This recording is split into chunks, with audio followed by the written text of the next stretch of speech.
নমস্কার বন্ধুরা, ভিলেজ পুতুল কিচেনে সবাইকে স্বাগত জানাই। আজ আমি নানপুরি ও মশলাদার পনিরের রেসিপি আপনাদের সঙ্গে শেয়ার করব। কিভাবে খুব নরম তুলতুলে নানপুরি তৈরি করা যায়, তার জন্য পুরো ভিডিওটা আপনাদেরকে দেখতে হবে।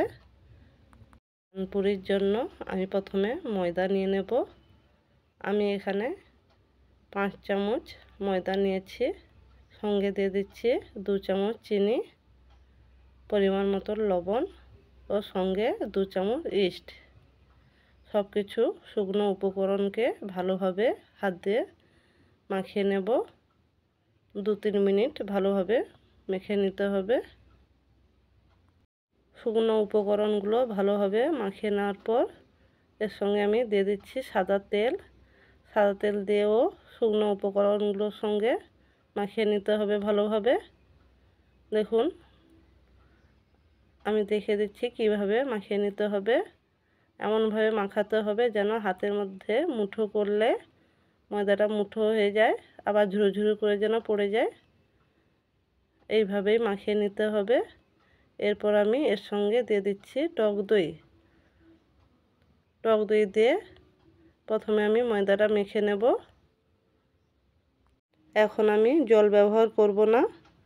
টক দই দিয়ে ময়দাটা ভালোভাবে মেখে নেওয়ার পর প্রয়োজন মতন এখানে আমি গরম জল ব্যবহার করেছি। প্রয়োজন মতন জল দেব। অল্প অল্প করে জল দিয়ে ডোটা তৈরি করে নেব। একটু শক্ত করে ময়দাটাকে মাখাতে হবে, কারণ রেস্টে রেখে দেওয়ার পর নরম হয়ে যাবে। এই নানপুরি দেখতেও খুব সুন্দর হবে, খেতেও খুব ভালো হবে। এইভাবে তৈরি করে নিলে ভালোভাবে আমি ডোটা তৈরি করে নিয়ে 1 ঘন্টা রেস্টের জন্য রেখে দেব। এই ফাঁকে আমি পনিরটা তৈরি করে নেব। মশলা পনিরের জন্য আমি এখানে পনিরগুলোকে বড় বড় পিস করে রেখেছি। আমরা যেভাবে বরফি তৈরি করি ওইভাবেই রেখেছি পিসগুলো। এরপর একটা পাত্রে আমি 2 চামচ চিনি নিয়েছি। চিনি নিয়ে জল দিয়ে রেখে দিলাম। এরপর পনিরের পিসগুলোকে তেলে ভেজে নেব। উল্টে পাল্টে হালকা লাল করে ভেজে নিতে হবে। ভেজে নেওয়ার পর ওই যে আমি চিনির জলটা তৈরি করে রেখেছি, ওই জলের মধ্যে পনিরগুলো দিয়ে দেব। এর ফাঁকে আমি পনিরের মশলাটা তৈরি করে নেব। ওই তেলে দিয়ে দিচ্ছি কালো জিরে, আদা বাটা,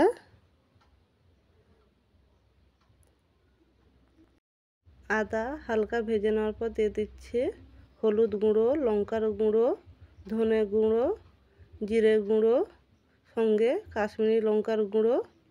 সব কিছু শুকনো মশলা দিয়ে আবারও তেলের সঙ্গে মশলাটা কষিয়ে নেব। কষিয়ে নেওয়ার পর দিয়ে দিচ্ছি পোস্ত বাটা। পোস্ত বাটা দিয়েও মশলাটা ভালোভাবে কষিয়ে নেব। এরপর দিয়ে দিচ্ছি টমেটো কুচি। টমেটো কুচি দিয়ে মশলাটা কষিয়ে নেওয়ার পর দিয়ে দিচ্ছি নারকেলের দুধ। নারকেলের দুধ দিয়ে এবার আমি চিনির জলে যে পনিরগুলো ভিজিয়ে রেখেছিলাম সেই পনিরগুলো দিয়ে দেব। আপনারা নিরামিষ দিনে এই রেসিপিটা খুব সহজেই তৈরি করে নিতে পারবেন। এটা খেতে খুবই সুস্বাদু হয়ে থাকে। এই রেসিপিটা আপনারা ভাত, রুটি, পরোটা, পোলাও যে কোনো কিছুর সঙ্গে পরিবেশন করতে পারেন। আজ আমি নানপুরির সঙ্গে পরিবেশন করব। এরপর অল্প পরিমাণ জল দিয়ে পরিমাণ মতন লবণ দিয়ে 2-3 মিনিট রান্না করে নিলেই আমার মশলা পনির রেডি হয়ে যাবে। আমি উপরে অল্প পরিমাণ একটু ঘি দিয়ে দিলাম। এইভাবে খুব সহজে আপনারা পনিরটা তৈরি করে নিতে পারবেন। মশলা পনির কেমন লাগলো বন্ধুরা অবশ্যই কমেন্ট করে জানাবেন। আর ভিডিওটা ভালো লাগলে অবশ্যই লাইক করে দিবেন। এরপর আমি নানপুরিটা তৈরি করে নেব। আমার 1 ঘন্টা হয়ে গেছে। দেখুন কিভাবে ফুলে গেছে। এবার আমি এর ভেতরে যে বাতাসটা আছে বাতাসটাকে বের করে নেব ও 2-3 মিনিট আবারও হাত দিয়ে ভালোভাবে মেখে নেব। কি সুন্দর নরমও হয়ে গেছে। এবার আমি এখান থেকে বড় বড় লেচি করে নেব।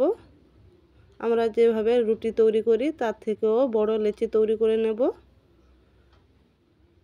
লেচিগুলোকে কিভাবে ভাঁজ করে নেবেন দেখিয়ে দিচ্ছি আপনাদেরকে। এইভাবে মুড়ে নিতে হবে। প্রথমে মুড়ে নেওয়ার পর হাতে গোল করে নেব। একই রকমভাবে আমি সবগুলোই মুড়ে গোল করে নেব। এরপর আমি লেচিগুলোকে বেলে নেব। দেখুন আমি সবগুলো গোল করে নিয়েছি। এরপর বেলনিতে ময়দা দিয়ে এক একটা লেচি আমি বেলে নেব। লেচিগুলো খুব পাতলা করা যাবে না, আবার খুব পুরুও রাখা যাবে না। আমি আপনাদেরকে দেখিয়ে দিচ্ছি কতটা পুরু থাকবে। দেখুন আমি ঠিক এই মতনই পুরু রেখেছি। একই রকমভাবে আমি সবগুলো লেচি বেলে নেব।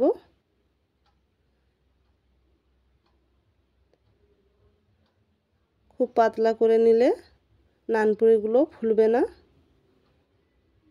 আমার সবগুলো বেলে নেওয়া হয়ে গেছে। এবার আমি এগুলোকে তেলে ভেজে নেব। তার জন্য কড়াতে আমি তেল দিয়ে দিচ্ছি। তেল ভালোভাবে গরম করে নিতে হবে। গরম করে নেওয়ার পর এক একটা করে নানপুরি দিয়ে খুন্তি দিয়ে আপনারা উপরে একটু তেলটা দিয়ে দিবেন। দিয়ে দিলে নানপুরিটা সুন্দরভাবে ফুলে যাবে। এইভাবে নানপুরিটা তৈরি করে নিলে দেখতেও যেমন ভালো হবে, খেতেও খুব ভালো হবে।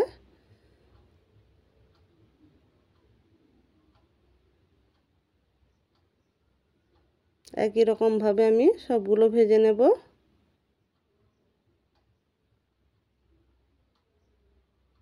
ভিডিও দুটো কেমন লাগলো বন্ধুরা অবশ্যই কমেন্ট করে জানাবেন।